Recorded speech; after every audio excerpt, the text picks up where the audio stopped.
आज सुते दरिया तान के टूट जाए राजा जी, टूट जाए राजा जी पलंग सागवान के, टूट जाए राजा जी पलंग सागवान के।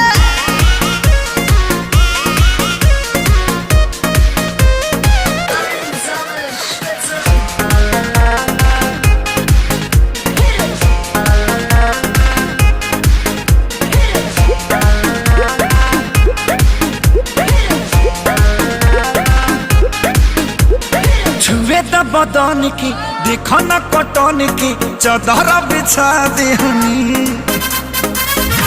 पलम जी मन पिघला दे